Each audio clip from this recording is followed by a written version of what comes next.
G'day everyone, how's it going? Today I want to talk to you about a truly groundbreaking project that took place in regional Southland in New Zealand from 1998 to 2001. It was called the Topoclimate South project, and let me tell you, it challenged the status quo of land resource mapping like no other. Now, 25 years after completion of the project, it's the perfect time to reflect on the incredible outcomes achieved by the work. Through the lens of hindsight, we can assess the lessons learned and provide advice to future generations based on our experience. This video serves as a lasting record of our work and accomplishments. My name's Gary Hutchinson, and back in 1998 I had the privilege of developing the Topoclimate concept and serving as the project manager for the Topo South pilot project. Since then, I've been working as a land management consultant, promoting and developing similar Topoclimate style projects for rural communities, mainly across most states of Australia, but also in the USA and China. Now let's talk briefly about the challenges that the Southland region faced. They were dealing with limited options for diversification in their regional economy, plus a lack of quality information for making informed decisions and boosting productivity. Can you believe it? Farmers were hungry for information that could help them to succeed, but unfortunately funding for the crucial translation task of turning data into information had been very limited in the past. The Southland region was, on the face of it, very productive. Southlanders were 2.6% of New Zealand's population. They lived on 13% of the land area of New Zealand, yet produced 18% of its wealth. So it was a wealthy and productive region. But the regional economy lacked diversity. That's when the Topoclimate process came into play. It all started in 1998 when I was approached by Crops for Southland and a group of Southland farmers. They recognised the need for diversification and wanted to explore alternative livestock and crop farming systems. However, they lacked the high quality information on soils and climates at a farm scale to support their aspirations. Out of these discussions, I began developing the Topoclimate concept. The idea was to provide sustainable rural development through diversification, increased productivity and sustainable land use, all based on quality information on the land resource and community needs. But let me tell you, it wasn't an easy road. The New Zealand government and research agencies were sceptical and not willing to invest taxpayer dollars in what they called untested science.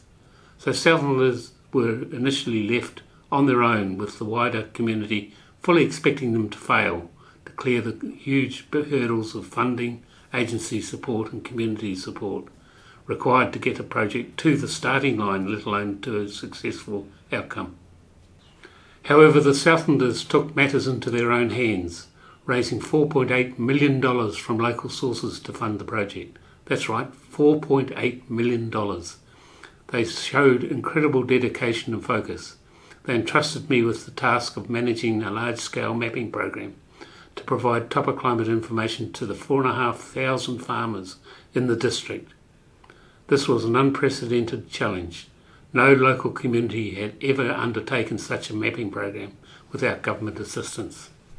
The New Zealand government eventually recognised the success of the project within the first 18 months, even without central government control or support.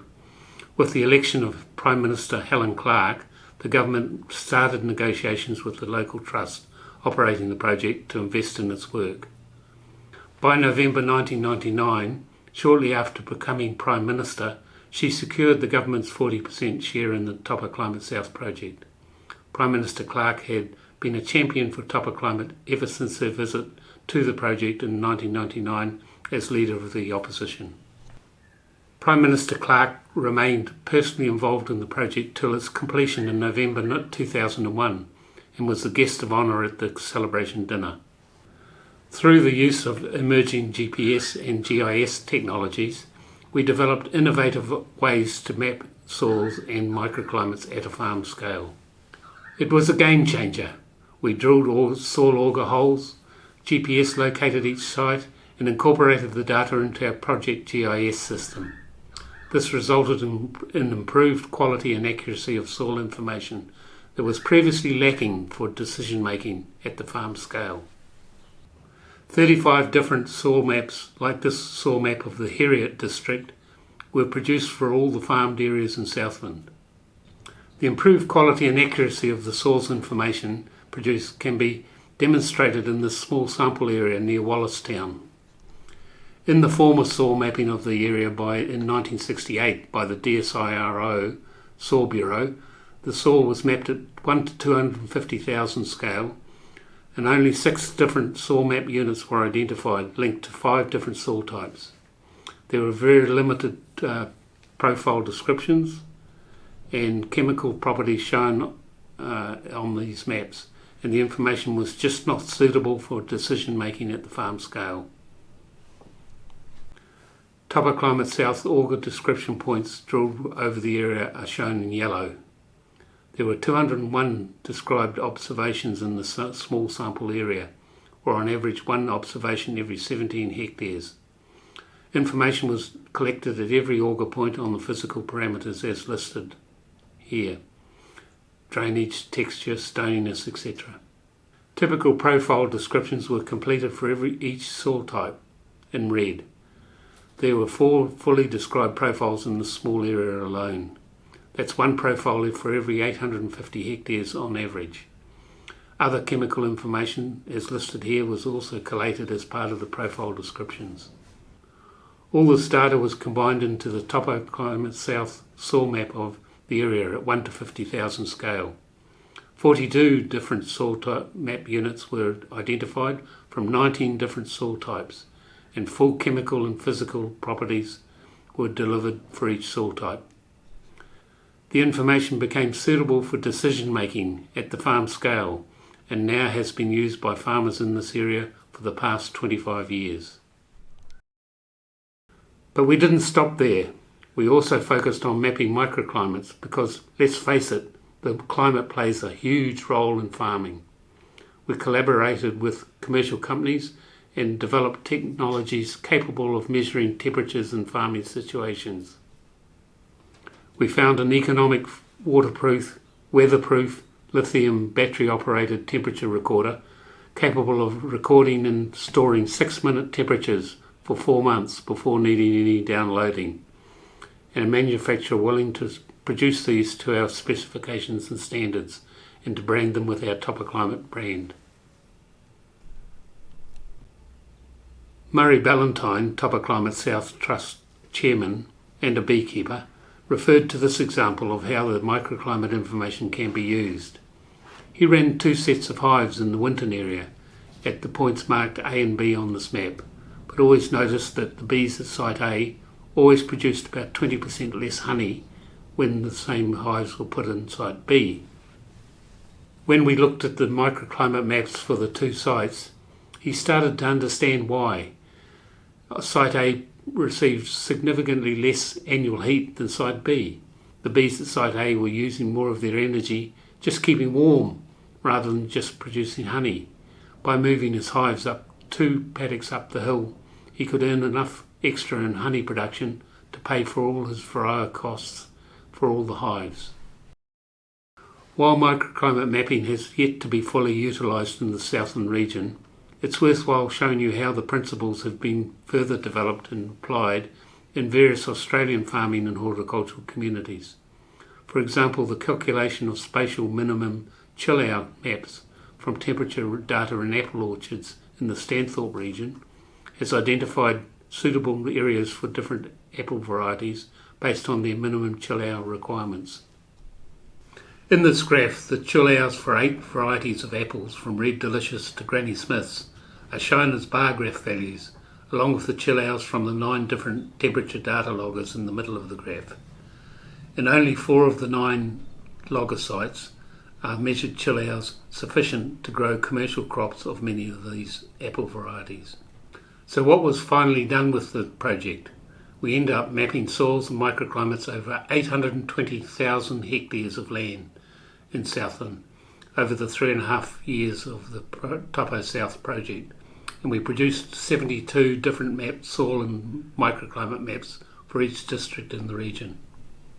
Both soils and microclimate maps from Topoclimate South were recognised internationally by their inclusion in the ESRI GIS search for the 50 most innovative GIS maps in the world in 2001, a rare and prestigious honour for the project.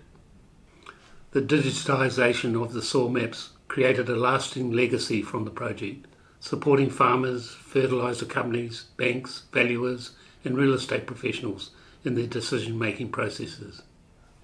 Attached to every soil mapping unit is a 2-page information sheet with a photo of the soil, a summary of all the available physical and chemical information about that soil. The vital third part of the Topoclimate project was delivered by Crops for Southland. Resource data needed to be converted into usable information and disseminated to the regional community. Each of the farmers was provided with a soil and microclimate map covering their own area. Everyone in the region then had to be educated as to the value and meaning of that information. The impact of the Topoclimate South project was massive. It opened doors for farmers to diversify into new crops in pastures like turnips and tulips and daffodil bulbs and peony roses and blueberries and so much more. The New Crops Centre, established to research new crop options, proved to be a useful focus for farmers to feel and touch some of the new crop options and to get information as well as contacting other farmers with similar interests. Merle Johnson from Waimea proved to be an early champion for diversification. She created a very successful peony rose business on their sheep farm based on her soils and microclimates, and was soon exporting flowers to Europe and getting over $3.50 per flower, which was a lot of money in those days. Dutch immigrants found that the soils and microclimates near Gore were very similar to their Netherlands homeland and established a successful large-scale business exporting flowers and bulbs back to Europe to meet the out-of-season markets. Now let's not forget about the economic benefits. The Topoclimate South project contributed to the creation of over 3,000 new jobs. Imagine that. It revitalised rural service towns, and even local government and regional councils started actively recruiting people to the area. They took out a large 4-page advertisement insert in every newspaper in New Zealand, pointing out all the benefits of living in Southland and showing the wide range of jobs available in the region. What are the key lessons that we learned from the Topoclimate South project? I think there are a number of important things that we learned. There are strong reasons why the benefits of the Topo South program have been more sustainable than other programs, such as Grow Otago. Grow Otago started soon after Topo South, but it delivered more remotely and without the benefit of significant farmer involvement, and consequently it proved less sustainable.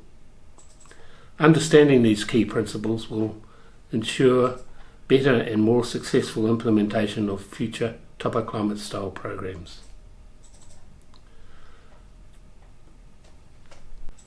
Collaboration is powerful. Rural communities generally collaborate well. The Topoclimate South project demonstrated that even large groups of farmers, such as the 4,500 Southland farmers and the local councils, can collaborate successfully in exploring regional advantages and leveraging information on their land resources. So collaboration is powerful. Rural communities possess inherent strengths driven by their connection to the land and their passion for farming. Clear objectives, a shared vision, and local champions are essential. For project success, these things are essential as with any new project. The local champions for Topoclimate South made a huge difference to its success. Examples such as the Dutch flower growers have already been mentioned. Regional economies benefit significantly from rural sector investment. Investing in the rural sector can yield significant benefits for regional economies. Remember the 5 jobs off farm for every job on farm created in Southland. Identifying regional mapping priorities before you start is an important point. the regional mapping priorities need to be agreed before any project starts. The Topoclimate South project shed light on the previously underestimated importance of microclimates in farming systems, as well as the need for accurate farm-scale soil maps in the Southland district. Other regions may have different priorities, such as salinity, for example, in Western Australia. The pilot project also revealed the ever-evolving landscape of information-gathering technologies and the need for continuous improvement. Topo South showed that theoretical models work okay in the office, but are generally found to be less reliable in the tougher testing realities of a farm. If farmers are directly involved in data collection, they use the data more, and credibility of the information is enhanced. Ground-up data collection involving farmers directly enhances the credibility of the information and fosters its practical applicability. Also, projects that are driven from the bottom up are more sustainable and successful than those directed from the top down. Work together to explore regional advantages and leverage land resource information. Topo South highlighted the value of working together with neighbours to develop farming products unique to specific regions with the distinct advantages that these imply. It emphasised the need for intensive farmer education to realise the value of resource information. As Wayne Hutchison from Crops for Southland used to put it, you can only grow those things for which you have significant regional advantage and you can charge outrageous prices for. Training and access to quality information makes for better farming decisions. This project showed us the value of investing in the rural sector.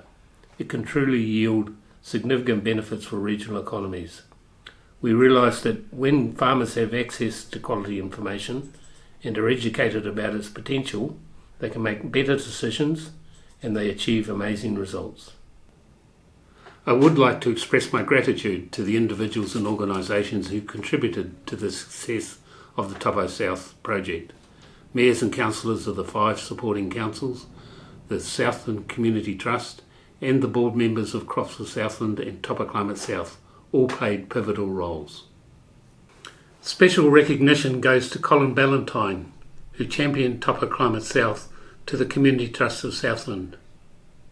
Murray Ballantyne, who chaired Topoclimate South Trust and kept us all focused on and on task. Graham Dick, who did a lot more than just keep the project budget under control. W.H. Bill Risk, who inspired the field crew and led from the front as my deputy in his work. Wayne Hutchinson, who kept the project on track with its political and communication skills. And the dedicated Topoclimate South crew, who put in the effort to make the project work. The legacy of the Topoclimate project is yours to carry with pride as a highlight of your careers in resource management. To the families and close ones of those who have passed away before this 25th anniversary milestone, I hope this report and video will serve as a worthy record of their achievements for you, to admire and pass on to your future generations. The Topoclimate South project remains a proud achievement for the whole Southland region, and particularly for those who participated. This report and video serve as a tribute to their remarkable accomplishments and a source of inspiration for future generations. I'm grateful for the opportunity to lead this project, as it has been one of the defining experiences of my career. I'd like to leave you all with one final thought which sums up my philosophy in life as well as career. Stay curious, keep innovating, and never stop believing in the power of knowledge. And guess what? As a special bonus, I'm giving away a free copy of my ebook entitled Smarter Farming, Better Land Use Decisions Based on Quality Information. If you're interested, just send me an email at gazzahut, GAZZAHUT, @gmail.com, and I'll send it your way.